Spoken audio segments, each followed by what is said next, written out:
The cold wind howled across the Arizona desert as the sun began to set behind the mountains. Jacob Morrison stood on his porch, looking at the red and orange sky, thinking about another lonely evening ahead. He had lived on this ranch for 15 years now, working the land from sunrise to sunset, with only his horses and cattle for company. His wife Sarah had died 7 years ago from fever, and since then he had grown used to the silence. The ranch was far from town, almost 3 hours by horse, which meant visitors were rare. Most days, Jacob preferred it that way. He could think clearly in the quiet, work at his own pace, and not worry about the troubles that seemed to follow people wherever they gathered. As he turned to go inside, something caught his eye in the distance. 2 figures were walking slowly along the dusty trail that led to his property. Jacob squinted, trying to see who they were. It was unusual for anyone to be on foot out here, especially this late in the day. He watched them for several minutes as they came closer. Soon he could see they were women, both wearing simple dresses and carrying small bundles. Their long dark hair and the way they moved told him they were Apache. His hand moved automatically to the rifle he kept near the door, not out of hatred, but out of caution. The relationship between settlers and Apache people in this territory was complicated and often dangerous. The 2 women stopped at the edge of his property, not coming any closer. The older one raised her hand in a peaceful gesture. Jacob could see they looked tired and dusty from traveling. He walked slowly down from his porch, keeping his rifle lowered but ready. As he got closer, he could see that one woman was perhaps 30 years old, the other a bit younger, maybe 25. Their faces were weathered from sun and hard living, but their eyes were alert and intelligent. The older woman spoke first in broken English. "We travel north to find family, need rest. Please, just one night." Her voice was steady, but Jacob noticed how her eyes quickly scanned his ranch, taking in the barn, the well, the fences. Jacob stood there thinking about what to do. Every instinct told him something was not quite right about these women. Their story was simple, maybe too simple. But he also knew the code of the West. You did not turn away people who needed help, especially women. The desert at night was dangerous, with cold temperatures, wild animals, and rough men who traveled through. "You can stay in the barn," he finally said, pointing to the large wooden structure 50 yards away. "I will bring you food and water." The older woman nodded, and both women bowed their heads slightly in thanks.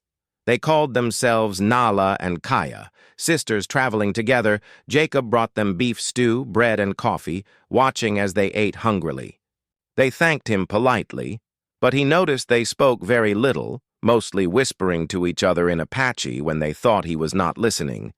He tried to appear casual, talking about the weather and the trail conditions, but neither woman offered much information about themselves. Where exactly were they going? Which family were they meeting? Why were they on foot? These questions hung in the air, unasked. Jacob decided not to push. Instead, he wished them good night and returned to his house, locking the door behind him, something he rarely did. That night, Jacob could not sleep well. He kept thinking about the 2 women in his barn. Something about their presence bothered him. Not because they were Apache. He had traded fairly with Apache people before and respected their knowledge of the land. No, it was something else. The way they looked at everything. How Nala's eyes had lingered on his rifle. How Kaya had glanced toward his house windows, counting them perhaps.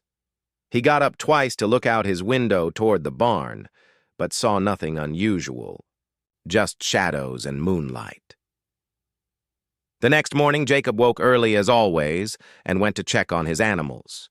The sisters were already awake, sitting outside the barn in the morning sun. They looked rested and calm. Nala asked if they could stay another day, explaining that Kaya's feet were hurt from walking. Jacob looked at Kaya's feet and saw they were indeed wrapped in torn cloth. He agreed they could stay, though his suspicions grew stronger. Something in his gut told him these women were not simple travelers. Throughout that day, Jacob watched them carefully while pretending to do his normal work. He noticed small things that did not match their story. When he walked toward the barn, he saw Nala examining his best stallion, running her hands expertly along its legs and checking its teeth, the way someone who knew horses well would do. Yet she had told him she knew nothing about animals. Later, he caught Kaya watching him from behind the barn door as he counted his cattle, her eyes following his every movement. When she saw him notice her, she quickly looked away and pretended to be mending her dress. That afternoon, Nala offered to help prepare dinner, and Jacob accepted, watching as she moved around his kitchen with confidence, noting where he kept his supplies, his tools, his money box on the shelf. By the evening of the second day, Jacob knew he had to find out the truth. These women were planning something. He was certain of it now. But what, and why him? He thought about his gold, the small but valuable deposit he had found on his property 6 months ago. He had been careful, selling only tiny amounts in town, never telling anyone where it came from, but somehow, perhaps someone had noticed his new prosperity, his better horses, his repaired buildings. Word spread quickly in small frontier towns, especially word about gold. Jacob made a decision. Tonight he would pretend to sleep and listen to what the sisters said when they believed he could not hear them. It was risky, but he needed to know what he was facing. The morning sun climbed slowly over the distant mountains, painting the desert landscape in shades of gold and amber. Jacob Morrison walked out to his well, carrying 2 wooden buckets, pretending to focus on his daily chores, while keeping the barn in the corner of his vision. Nala and Kaya emerged from the barn entrance, stretching like they had slept peacefully through the night. But Jacob noticed how quickly their eyes swept across his property, cataloging everything they saw. They smiled at him politely, and Nala called out a greeting in her accented English. But there was something calculated about their friendliness, something that made the hair on the back of his neck stand up. Jacob had dealt with dangerous men before, outlaws passing through, claim jumpers testing his resolve, drifters looking for easy targets. He knew how to read people who meant harm, and these women carried that same energy, hidden beneath layers of politeness and seeming vulnerability. But women were different. Society taught men to protect women, to trust them, to lower their guard around them. Jacob wondered if someone had counted on exactly that response, using these sisters as a tool precisely because he would not suspect them the way he would suspect men. Over breakfast, Jacob invited the sisters to eat with him at his outdoor table, a rough wooden structure under a makeshift canvas shade. He had prepared eggs from his chickens, beans, and coffee, watching their reactions carefully as they ate. Kaya mentioned casually that the ranch seemed very isolated, asking how often Jacob went to town. He gave vague answers, saying he went when supplies ran low, maybe once a month or so. Nala asked if he had any neighbors nearby, anyone who checked on him regularly. Jacob lied smoothly, saying his neighbor to the east visited every few days. Though in truth, the nearest ranch was a half-day's ride away, he saw something flicker in Nala's eyes, a quick glance at Kaya that communicated volumes without words. After breakfast, Jacob announced he needed to ride out to check his fence line on the northern section of his property. He made a show of preparing his horse, loading supplies, acting like he would be gone for several hours. But instead of riding north, he circled back through a ravine, tied his horse in a hidden spot behind a rock formation, and crept back toward his ranch on foot. He wanted to see what the sisters would do when they believed they were alone. His heart pounded as he moved quietly through the scrub brush, using every bit of cover the desert provided.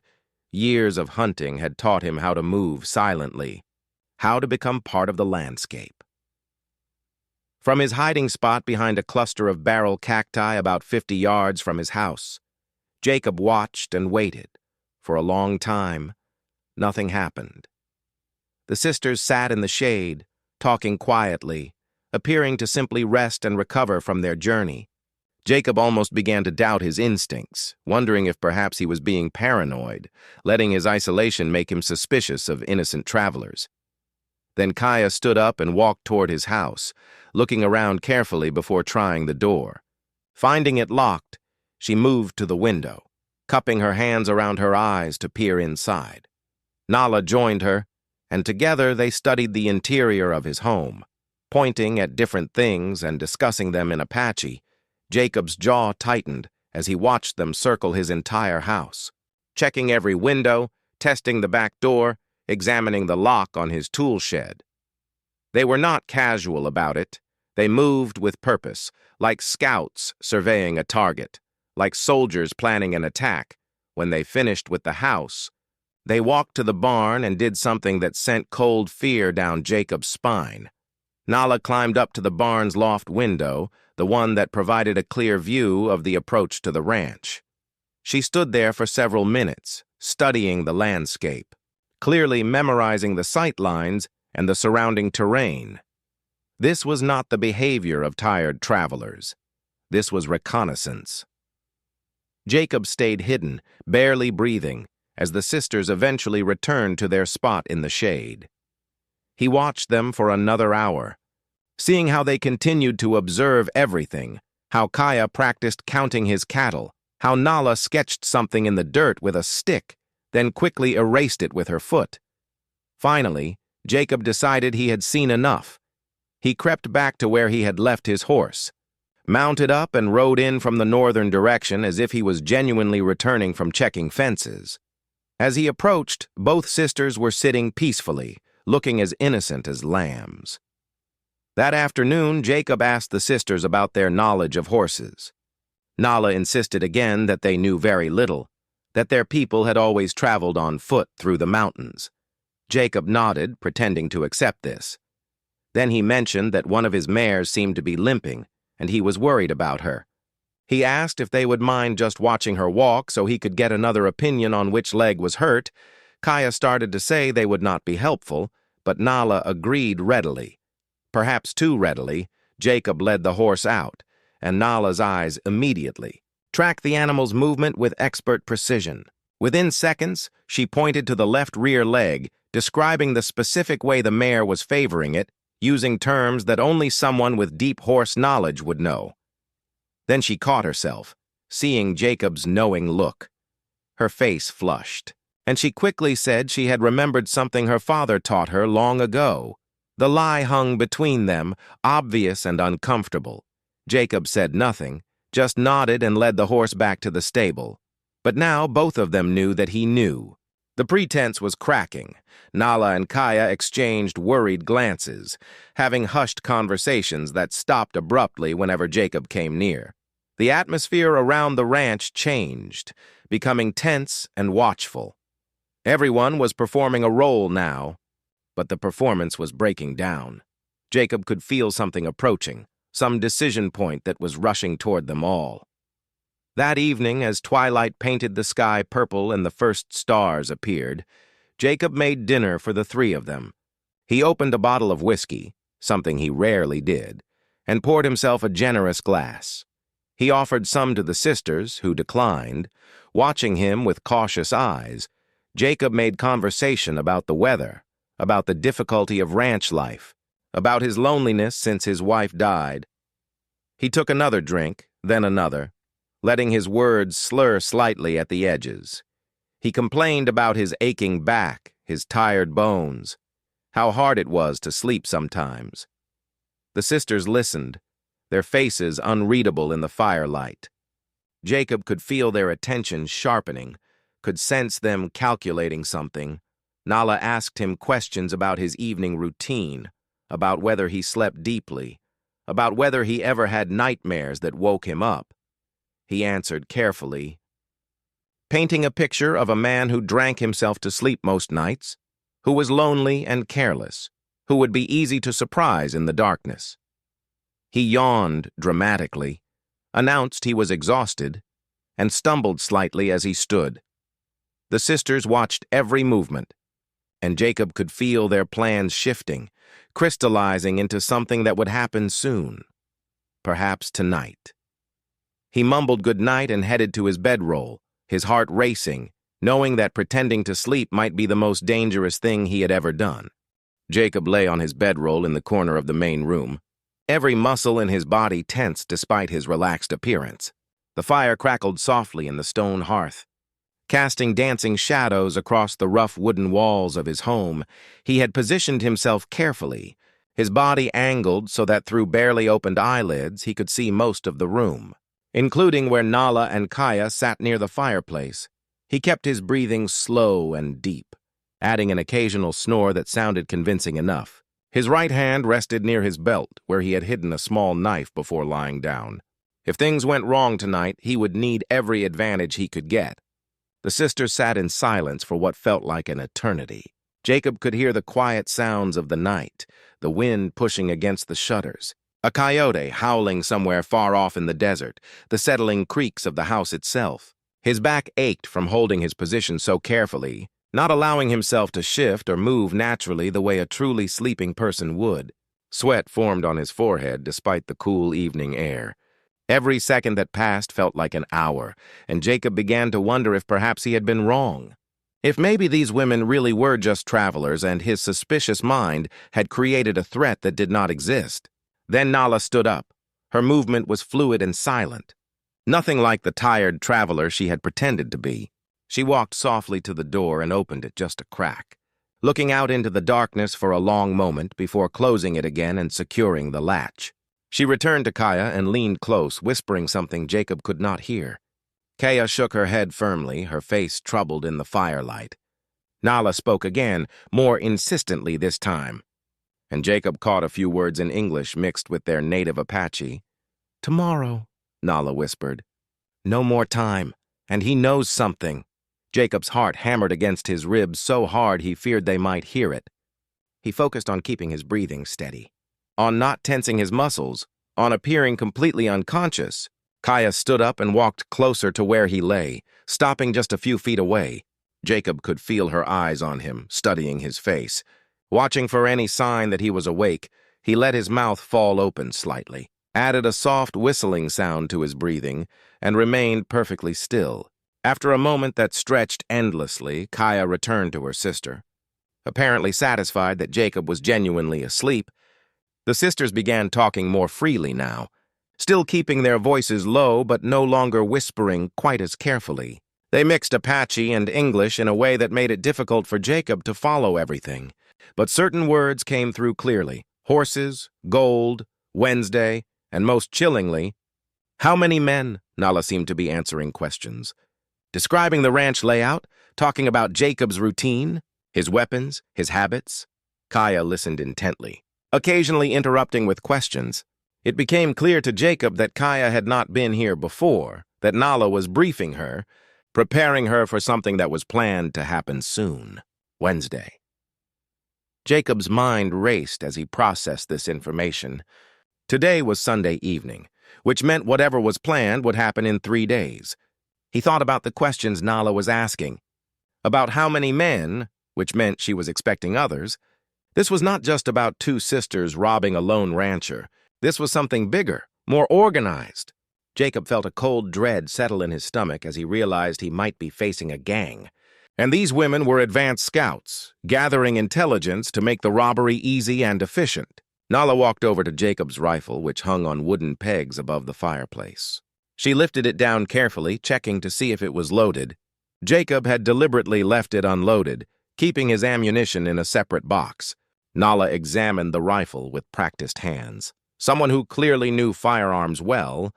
She showed it to Kaya, pointing out different features, then returned it to its place, exactly as it had been. Next, Nala moved to the locked wooden chest that sat against the far wall. Jacob's most valuable possessions were in that chest, including the small leather pouch where he kept his gold, money from recent sales that he had not yet deposited in the town bank. Nala knelt beside the chest, running her fingers along the lock. Testing its strength, she said something to Kaya in Apache, and both women looked at the chest with obvious interest. Jacob understood now without any doubt. Someone had told these women about his gold, Someone in town had noticed his improved circumstances and had put together a plan to take what he had earned. The sisters were not random travelers. They had come here specifically, targeting him deliberately, and they had spent these days confirming the information they had been given, making sure he lived alone, that he had no nearby help, that he would be an easy target. But then something unexpected happened. Nala's voice changed, becoming softer, almost sad. She spoke in Apache for several minutes, her tone conveying emotion that crossed language barriers. Kaya responded sharply, her voice hard and defensive. Nala shook her head, and Jacob saw her wipe at her eyes. Was she crying? The two sisters began what sounded like an argument, keeping their voices low but clearly disagreeing about something important. Nala kept saying a word that Jacob recognized from his limited exposure to Apache language, Ashki, which meant boy or son. Jacob's understanding shifted. Nala was talking about a child, a boy. Was this her son? Kaya stood up, pacing in front of the fire, her shadow stretching long across the floor. She spoke rapidly, gesturing with her hands, pointing outside. Toward the east, Nala responded, her voice pleading now, clearly distressed. Jacob caught fragments. Cannot do this. Wrong man. Different way. The argument continued for several minutes, and Jacob realized with growing shock that Nala was having second thoughts, that whatever plan had brought them here, she was now questioning it, doubting it, perhaps wanting to abandon it entirely. Kaya was the harder of the two sisters, that much was clear. She kept bringing Nala back to something. Some reason they could not change course. Nala would seem to agree, then would start questioning again, bringing up the boy, talking about consequences and choices. Jacob lay frozen, his mind spinning with this new information. These women were not cold-blooded criminals, or at least Nala was not. They were being pushed into this by something, some pressure or threat that involved a child. This complicated everything. As Jacob listened to the sisters argue in the firelight, he faced a terrible choice. Should he continue pretending to sleep and gather more information? Should he confront them now while he still had the element of surprise? Should he somehow try to turn them, to convince them to reveal who was behind this plan? Or should he slip out in the darkness, ride to town, and bring back the marshal and deputies to handle this properly? Each option carried risks. Each could go wrong in a dozen different ways. The fire burned lower, and the sisters finally seemed to reach some kind of agreement. They both looked exhausted, emotionally drained from their argument. Nala walked over to look at Jacob one more time, standing close enough that he could smell the smoke and sage scent of her clothing. She watched him for a long moment, and Jacob wondered if she could somehow sense that he was awake, that he had heard everything. Then she turned away, and both sisters prepared to return to the barn for the night. As they opened the door to leave, Nala paused and looked back at Jacob one final time. Her expression sad and conflicted. Then she was gone, and Jacob was alone with his racing thoughts and the impossible decisions that tomorrow would bring. Start with Part 4. More unique, 800 words, Part 4. The Whispered Conversation. The moment the door closed behind the sisters, Jacob allowed himself to breathe normally again. But he did not move from his position. He waited another 10 minutes, listening to the sounds of their footsteps crossing the yard toward the barn, hearing the barn door creak open and then shut. Only when he was certain they were truly gone did he finally sit up, his muscles screaming in protest from being held so rigidly for so long. He rubbed his face with both hands, trying to process everything he had just witnessed and overheard. The fire had burned down to glowing embers, and the room was filled with shadows that seemed to hold secrets of their own. Jacob stood up quietly and moved to the window. Peering out through a gap in the shutters toward the barn, a faint light glowed from inside. Probably a candle or small lantern the sisters were using. He could see their silhouettes moving against the barn wall, still awake, still talking. He wished desperately that he could hear what they were saying now, in the privacy they believed they had. Were they continuing their argument? Was Nala still questioning the plan, or had Kaya convinced her to go through with whatever was supposed to happen on Wednesday? Sleep would be impossible tonight. Jacob knew that with certainty. He moved away from the window and sat at his rough wooden table, pouring himself a small amount of whiskey, this time actually drinking it. His mind churned through possibilities and plans, trying to understand the full picture of what he was facing. Someone had sent these women here, someone who knew about his gold, someone who was coordinating with others to arrive on Wednesday. But who, and why use women as scouts? The answer came to him slowly. Because women could get close in ways men could not, because a rancher would offer hospitality to women in need without suspicion, because it was brilliant and ruthless. Jacob thought about the boy, the ash key that Nala had mentioned. If someone was holding her son, threatening him to force her cooperation, then everything changed. These sisters were not willing participants. They were victims themselves, caught in a trap that left them no good choices. But that did not change the fact that dangerous men were coming here in 3 days. Men who intended to take his gold and probably kill him to avoid leaving witnesses. Jacob had not survived 15 years in this harsh territory by being soft or naive. He understood that good intentions did not stop bullets, that he needed to protect himself regardless of the sisters' circumstances. But he also understood something else. If he could somehow help Nala and Kaya, if he could free them from whatever threat controlled them, he might gain allies instead of enemies. 2 women who knew the plan, who could identify the men coming, who could provide information about numbers and weapons and intentions. That information could be the difference between life and death. Jacob made a decision. Tomorrow he would confront Nala, not with anger or violence, but with an offer. He would show her that he knew the truth, and he would try to find a way for all of them to survive what was coming. The next morning arrived cold and clear. Frost covered the ground in a thin white layer that would burn off as soon as the sun climbed higher. Jacob had managed perhaps 2 hours of restless sleep.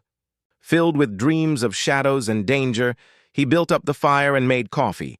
The familiar routine helping to settle his nerves, he knew today would be crucial. Today, he had to somehow convince 2 frightened women to trust a man they had been sent to betray. It would not be easy. He walked out to the barn carrying a pot of coffee and 3 tin cups. His rifle was slung across his back, not pointed at anyone but clearly visible. When he pushed open the barn door, both sisters jumped to their feet, their faces showing alarm. Jacob held up one hand in a peaceful gesture. "We need to talk," he said simply. "All of us, honestly." Right now, Nala and Kaya exchanged looks, fear and confusion playing across their features. "I am not going to hurt you," Jacob continued. "But I know why you are here. I know someone sent you. And I know men are coming on Wednesday." The color drained from Nala's face. Kaya took a step backward, her hand moving toward something hidden in her dress, probably a knife. Jacob set the coffee pot down on a hay bale and stepped back, giving them space. "I was awake last night," he said quietly. "I heard you talking. I heard about your son, Nala. I heard that you do not want to do this." Nala's eyes filled with tears, and she sank down onto a wooden crate, her whole body seeming to collapse. Kaya remained standing, tense and defensive, ready to fight or run. "How long have you been awake?" Kaya demanded, her English better than she had previously revealed. Jacob smiled grimly. "Long enough to know that you are both in trouble, that someone is forcing you to do this, that there is a child's life at stake." He poured 3 cups of coffee, the steam rising in the cold morning air. "I also know that if we do not work together, we are all going to die on Wednesday. Those men who are coming, they will kill me, take the gold. And they will kill both of you too, because dead witnesses cannot talk." Nala looked up at him, her face streaked with tears. "You do not understand," she whispered. "They have my son, my Dakota. He is only 11 years old. They said if we do not help them, if we do not follow the plan exactly, they will kill him." Her voice broke. "They showed me his hair. They cut his hair to prove they have him. What choice do I have? What would you do if it was your child?" Jacob felt a surge of anger. Not at Nala, but at the men who would use a child as leverage, who would force a mother into this impossible situation. "Tell me everything," he said, sitting down on another crate. "Tell me who these men are, how many are coming, what they are planning. Tell me about your son, where they are keeping him. Everything you know." Kaya started to protest, but Nala cut her off. "No, sister, he is right. They will kill us all anyway. They never planned to let Dakota live. You know this as well as I do, for the next hour. The three of them sat in that cold barn while Nala told her story 3 weeks ago. She and Dakota had been traveling to visit family when they were ambushed by 5 white men, outlaws who had been raiding through the territory. The men had taken Dakota, holding him prisoner. They told Nala they would release him unharmed if she did exactly what they commanded. She was to scout ranches, find ones where lone men had money or valuables, and report back with detailed information. Kaya, Nala's younger sister, had insisted on coming with her, trying to protect her. The men had given them 6 ranches to scout over 3 weeks. Jacob's was the last one, the one they seemed most interested in because of rumors about gold. On Wednesday, the outlaws would arrive just before dawn. They expected Nala to have drugged Jacob's evening coffee, leaving him unconscious and helpless. The men would take the gold, eliminate Jacob, and disappear into the desert. Nala and Kaya were supposed to meet them 5 miles east with the information, and then, supposedly, Dakota would be returned. But you do not believe they will give him back, Jacob said. And it was not a question. Nala shook her head, tears flowing freely now. They have killed before. I have seen it in their eyes. They are devils. They will take what they want and kill anyone who can identify them, including my son, including us. Jacob nodded slowly, his mind already forming a plan. Then we do not give them what they expect, he said. We set a trap of our own. We turn their plan against them. And we get your boy back. Kaya looked at him with disbelief. 5 armed men against 1 rancher and 2 women. How do you imagine this ends well? Jacob smiled. And it was not a pleasant smile. You forget? They will be expecting an easy robbery. They will be careless, expecting no resistance. And you also forget that I have been preparing for trouble on this ranch for 15 years. I have advantages they do not know about. We have 3 days to prepare. 3 days to turn my ranch into a trap these devils will never escape. Jacob stood up and walked to the barn door, looking out across his property with new eyes. Everything he had built over 15 years now had to become a battlefield, and the weight of that reality pressed down on his shoulders like a physical burden. Behind him, Nala sat quietly crying, her sister's arm around her shoulders, and Jacob felt the complexity of the situation settling into his bones. This was not a simple matter of defending his property from thieves. This was about a child's life, about 2 women forced into terrible choices, about men who used fear and cruelty as weapons. The moral clarity he usually relied on had dissolved into shades of gray. He turned back to face the sisters. Studying their faces in the dim barn light, Nala looked exhausted, worn down by weeks of fear and impossible decisions. Her eyes held the haunted look of a mother separated from her child, wondering every moment if he was scared, if he was being hurt, if he was even still alive. Kaya's face was harder, more guarded, but Jacob could see the anger burning there too. Anger at the men who had done this, anger at a world where such things were possible, anger at her own helplessness to protect her sister and nephew. Tell me about these men, Jacob said, settling back onto the crate. Not just their plans, but who they are, what they look like, how they think. Nala wiped her eyes and took a shaky breath. The leader calls himself Pike, though I do not think that is his real name. He is tall, thin like a snake, with yellow hair and a scar across his left cheek. He smiles when he threatens people. Like hurting others brings him joy. She paused, her hands trembling. The others follow him without question. They are afraid of him too, I think. He shot one of his own men during an argument. Just killed him for disagreeing. These are not ordinary outlaws. They are something worse. Jacob felt ice in his stomach. He had heard of a man called Pike. Rumors that drifted through the territory about a gang that left no witnesses, that killed families and burned homesteads. If this was the same man, then the danger was even greater than he had imagined. How do they have your son? He asked. Where are they keeping him? Kaya answered this time, her voice bitter. They have a camp in the Canyonlands, about 15 miles east of here, hidden in the rocks where nobody goes. They keep Dakota tied up, with one man always watching him. They move the camp every few days so we cannot find it or bring help.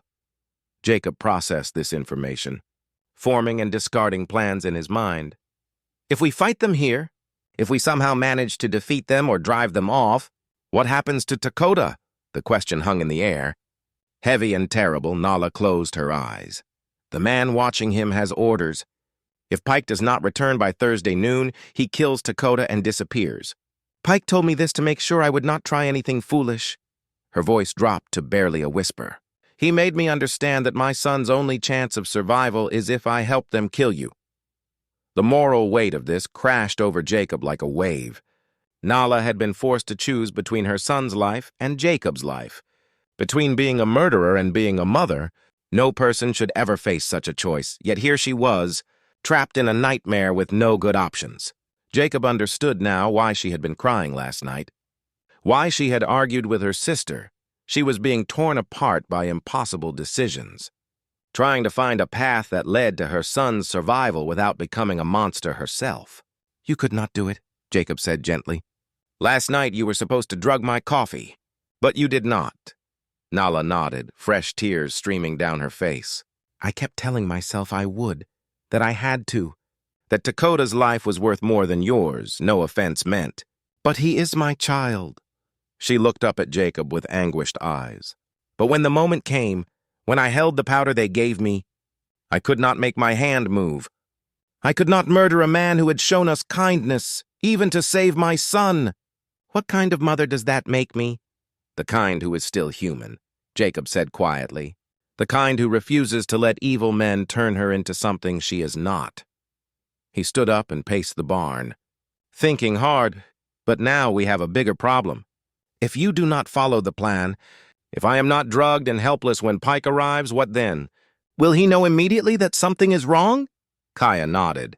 Pike is smart and suspicious.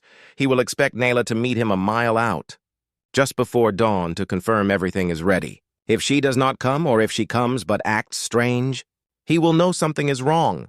Jacob rubbed his jaw, feeling the stubble there, his mind working through scenarios. Could you lie to him? Tell him everything went according to plan, lead him into an ambush. Nala shook her head. Pike would see through me. I am not a good liar, and he watches people like a hawk watches mice. Besides, even if we killed him and his men here, what about Dakota? The guard watching him would kill him as soon as Pike failed to return. The trap was perfect. Jacob realized Pike had thought of everything. He had created a situation where resistance seemed impossible, where everyone's best chance was to simply give Pike what he wanted and hope he showed mercy. Except men like Pike never showed mercy. There has to be a way, Jacob said, more to himself than to the sisters. Some strategy we are not seeing, some weak point in Pike's plan. He thought about the geography, the timing, the people involved. An idea began forming in his mind. Dangerous and complicated, but possibly their only chance. The man guarding Dakota, Jacob said slowly, is he as ruthless as Pike? Or is he just following orders for money? Kaya considered this. His name is Dawson. He is younger than the others, maybe 25. He does not seem to enjoy the violence like Pike does. I think he is just trying to survive. Earning money the only way he knows how. Jacob nodded. This was something they might be able to use. And the camp moves every few days. When does it move next? Nala thought for a moment. Pike said they would move it on Tuesday, one day before they come here, to a place near Copper Creek. About 12 miles east, Jacob's mind raced. Copper Creek.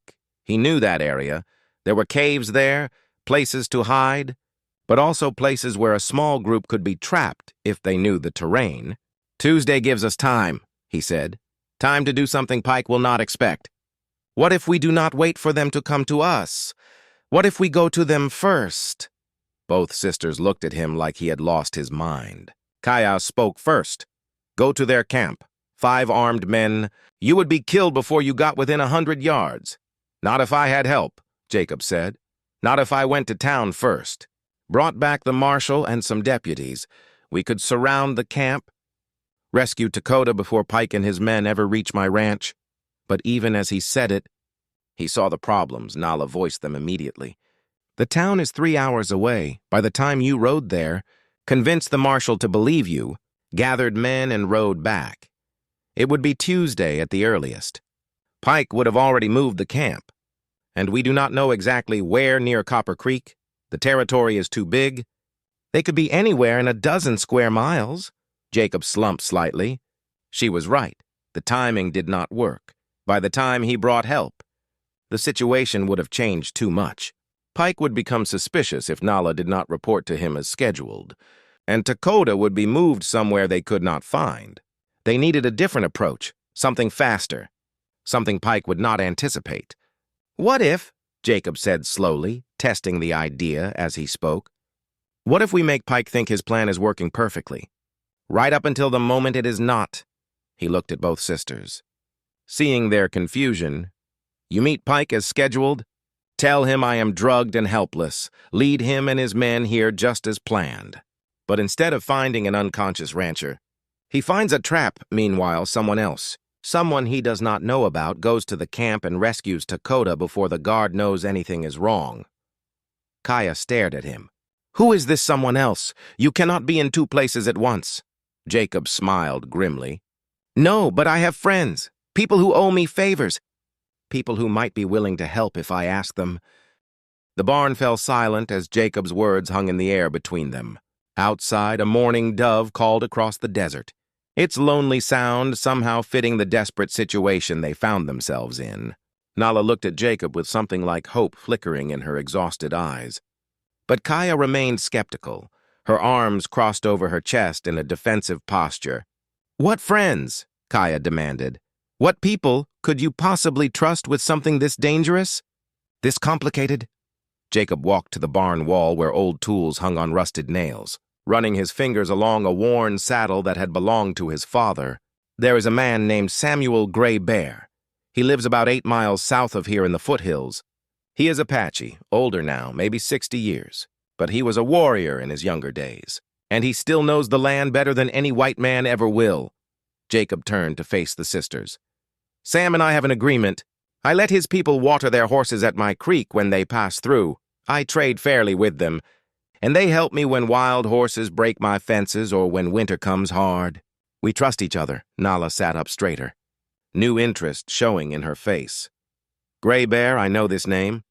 He is respected among our people, a man of honor who fought alongside Geronimo in the old days." She looked at Kaya, speaking rapidly in Apache, and her sister's expression shifted from suspicion to cautious possibility. Kaya turned back to Jacob.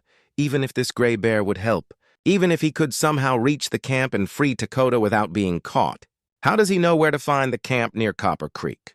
The area is vast, full of canyons and caves. This was the weak point in Jacob's plan, and he knew it. You would have to tell him exactly where Pike plans to move the camp. Every detail you know about the location. Nala shook her head slowly. "Pike did not tell us exactly. He only said near Copper Creek, in the caves on the south side. That still leaves dozens of possible places."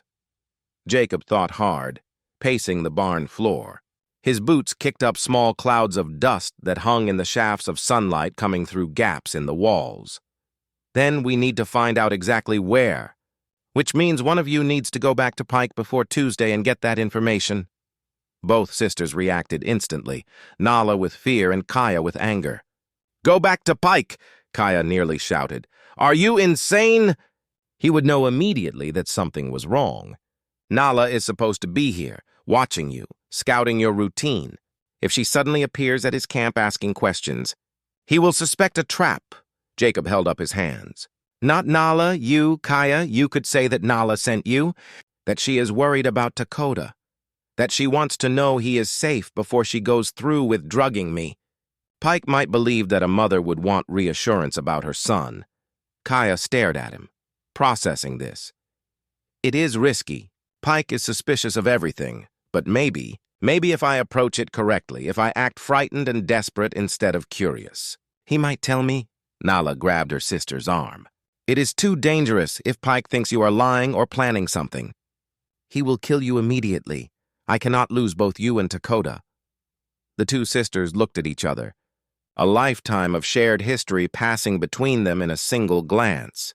Kaya put her hand over Nala's. "I am already risking my life by being here, by helping with this terrible plan. At least this way I am risking it for a real chance to save Dakota. not just to help murderers kill an innocent man. Jacob felt a surge of respect for these women, caught in an impossible situation yet still fighting, still trying to find a way through. If Kaya goes today, she could be back by tonight with the exact location. That gives us all day Monday to prepare, to get word to Samuel Gray Bear, to set our trap here at the ranch. He looked at both sisters seriously. But you both need to understand something. This plan could fail in 100 different ways. Pike might not tell Kaya the location. Samuel might not be able to reach Dakota in time. The ambush here might go wrong. We could all die. But doing nothing means certain death for me and probably for both of you and Dakota. This is our only real chance. Nala stood up. Her decision made, then we take it. We fight back against these devils. Even if it means dying in the attempt, I will not let Pike win. I will not let him turn me into a murderer and then kill my son anyway, which is what he always planned to do. She looked at Jacob with fierce determination, replacing the tears and despair that had been there before. Tell us what to do. Tell us how to make this plan work. For the next hour, the three of them worked out every detail they could think of. Kaya would leave immediately, riding one of Jacob's horses to make better time. She would tell Pike that Nala had sent her to check on Dakota because drugging Jacob was weighing heavily on her conscience, and she needed to know her son was safe.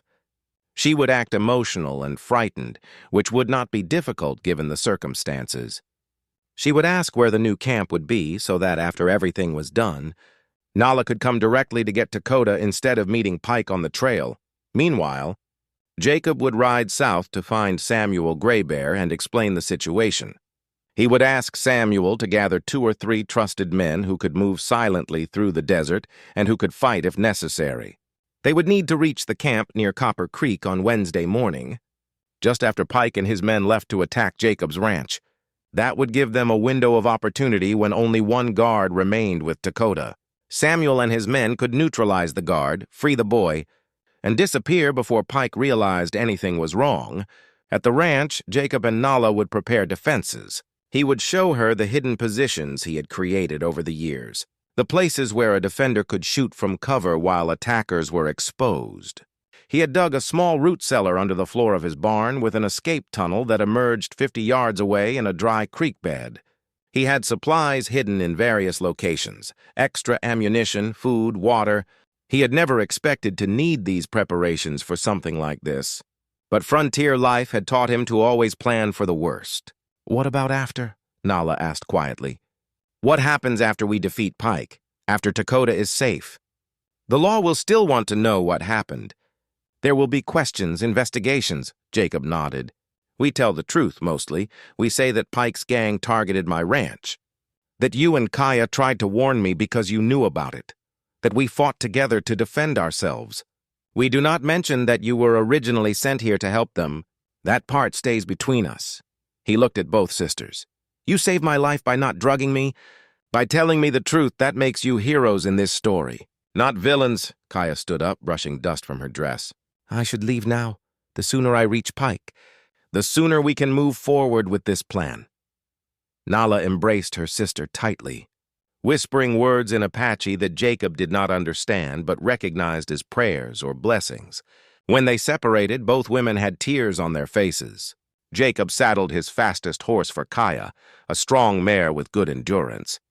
Be careful, he told her as she mounted. Pike is dangerous.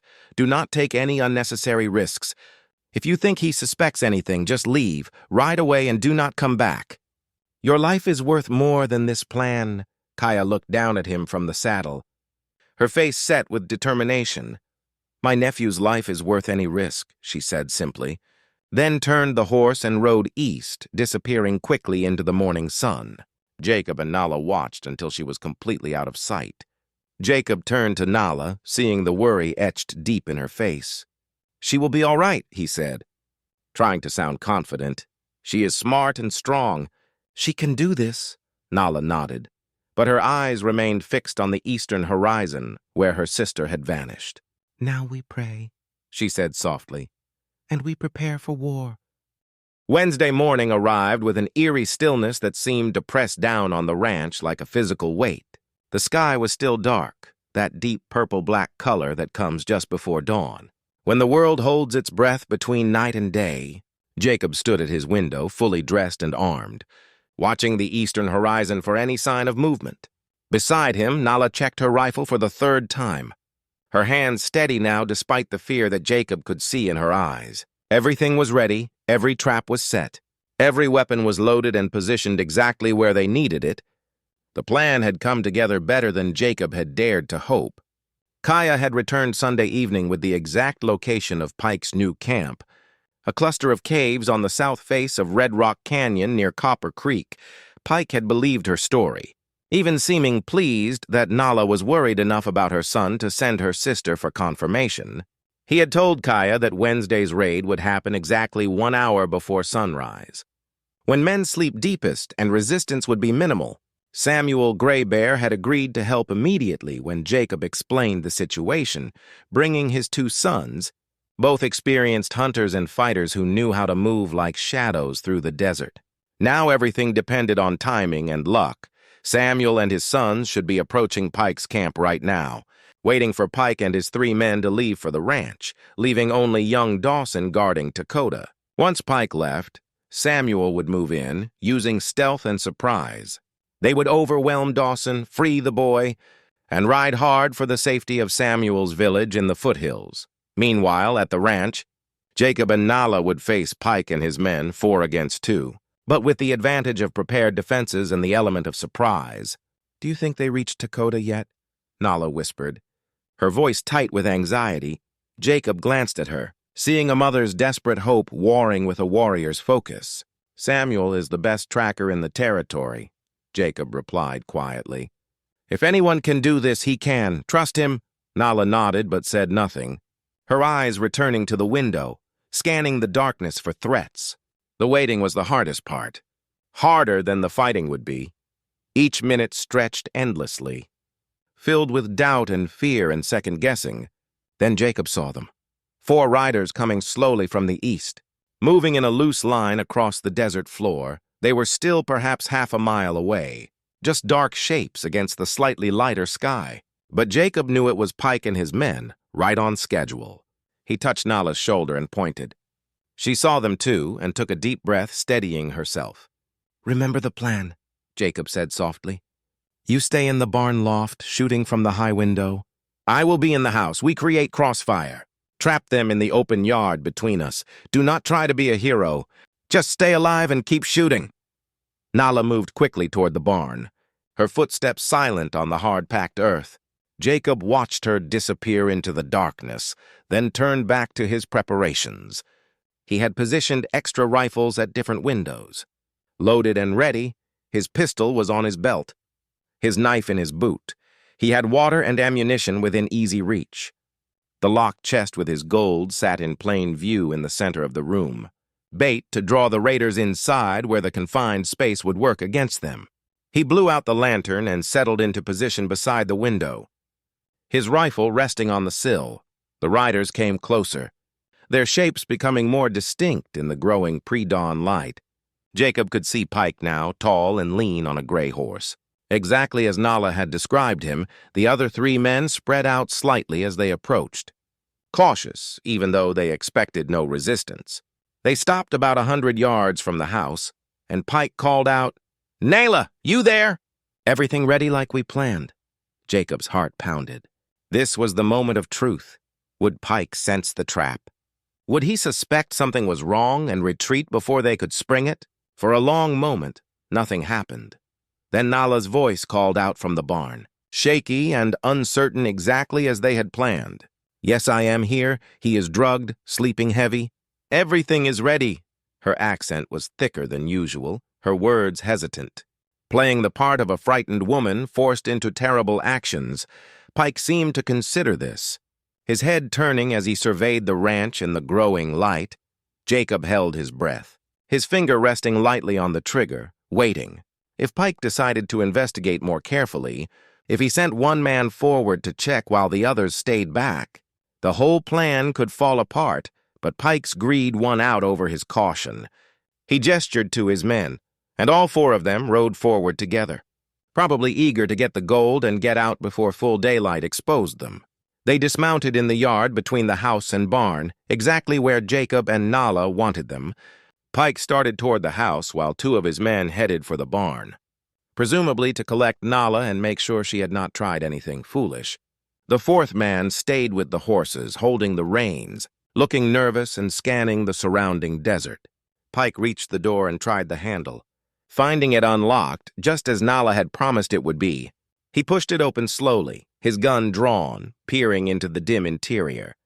Jacob could see his face now in the early light, the scar on his cheek, the cold, calculating eyes, the cruel smile that Nala had described.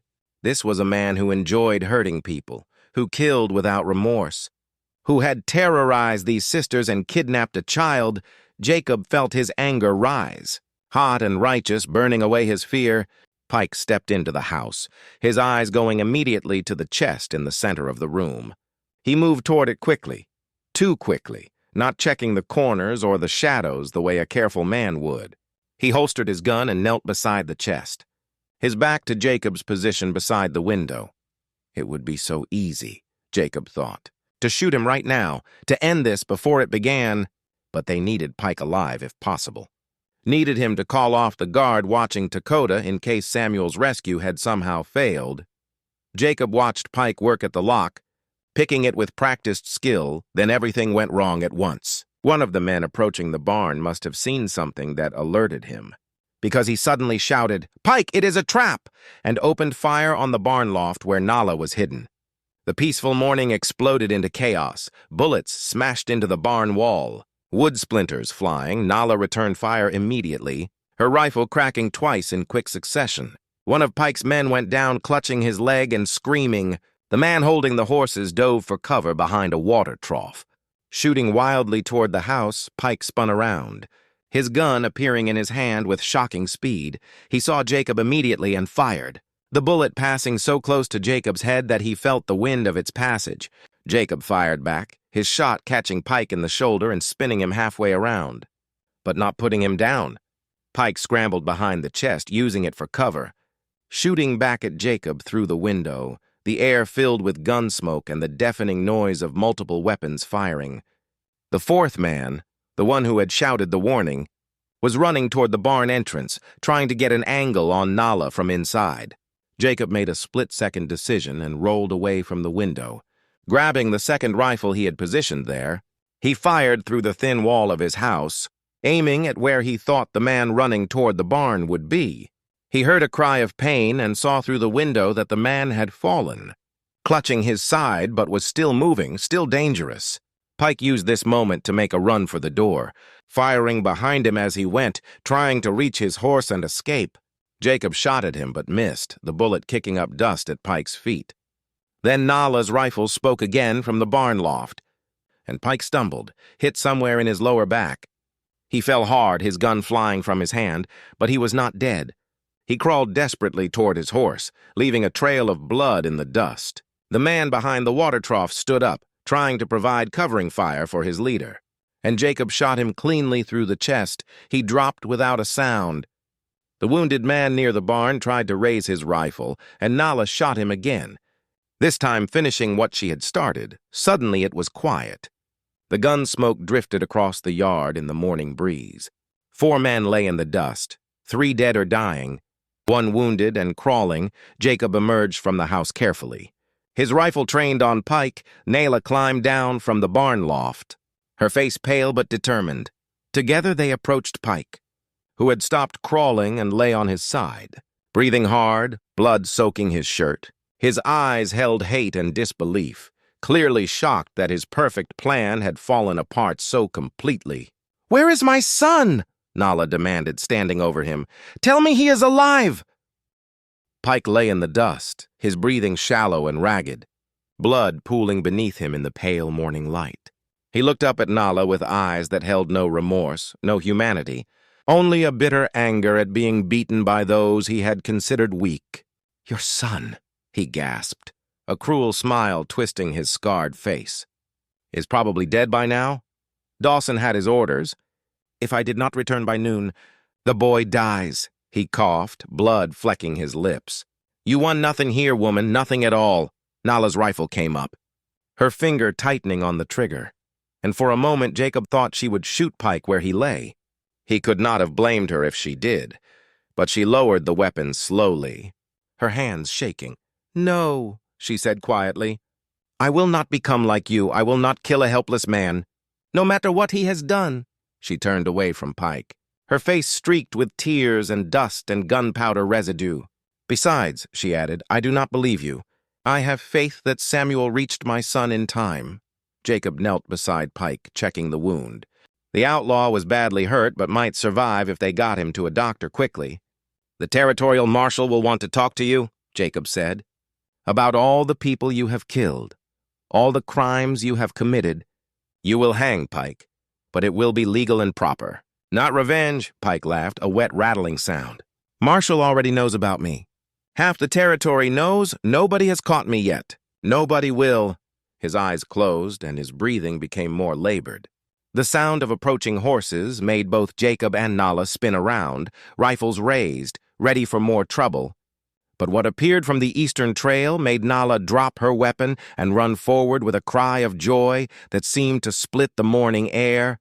Samuel Gray Bear rode at the front of a small group, and sitting in front of him on the saddle was a young boy with dark hair and frightened eyes. Behind them rode Samuel's two sons, and bringing up the rear was Kaya. Dirty and exhausted but alive and smiling. "Dakota!" Nala screamed, and the boy was already sliding down from the horse before it fully stopped. Running into his mother's arms, they collided in an embrace so fierce and desperate that Jacob had to look away.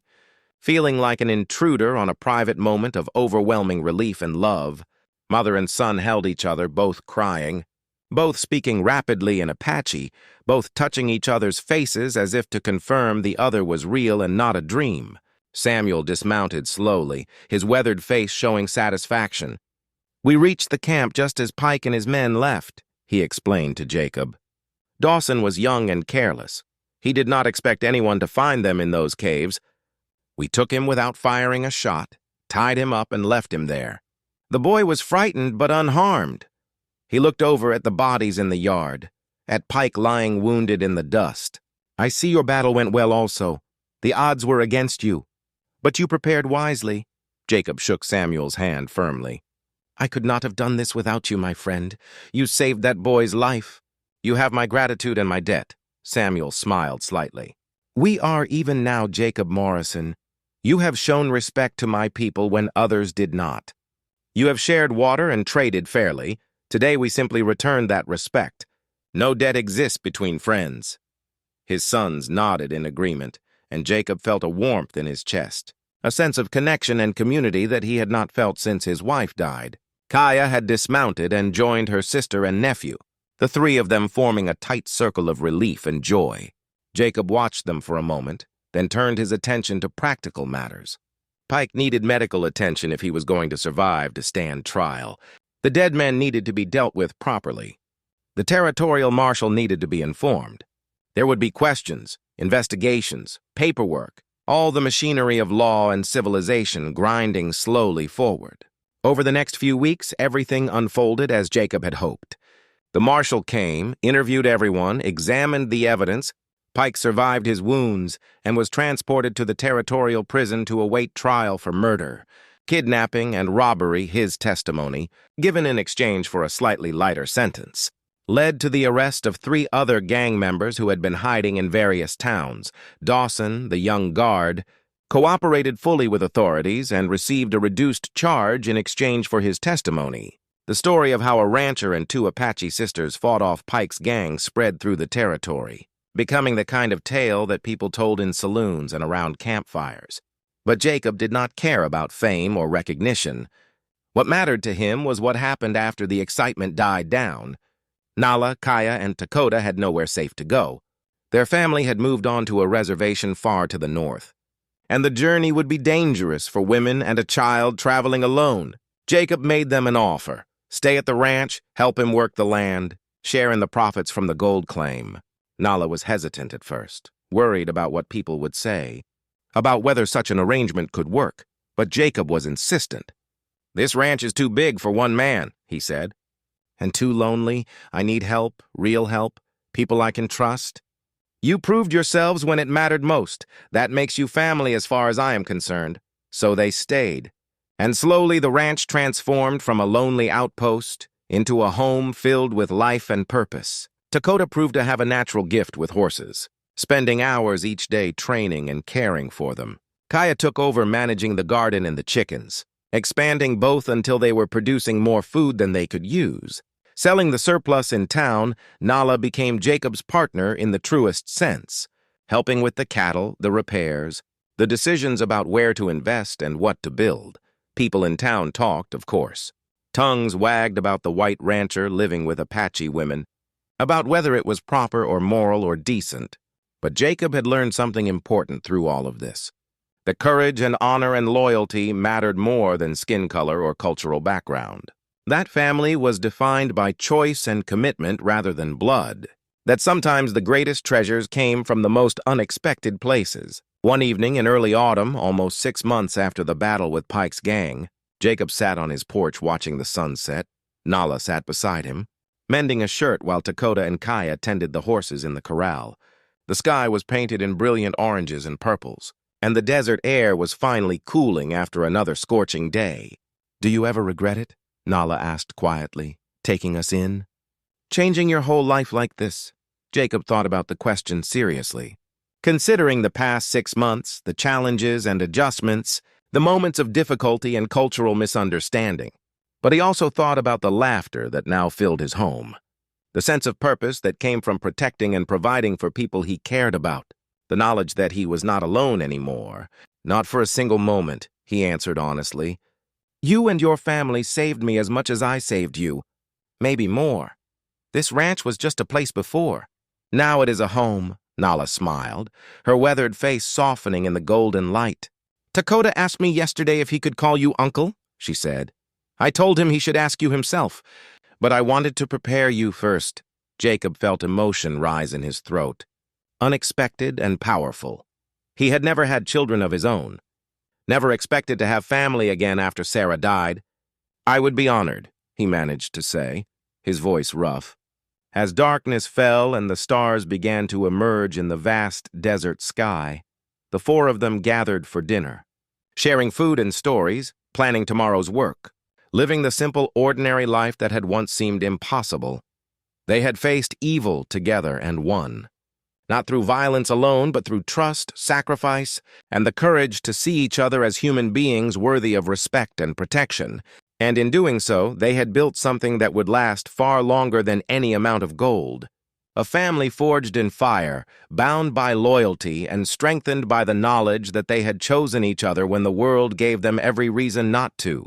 The ranch prospered in the years that followed, becoming known throughout the territory as a place where people of different backgrounds worked together successfully, where old hatreds gave way to practical cooperation, where the future looked brighter than the past. And when people asked Jacob Morrison about the secret to his success, he always gave the same answer.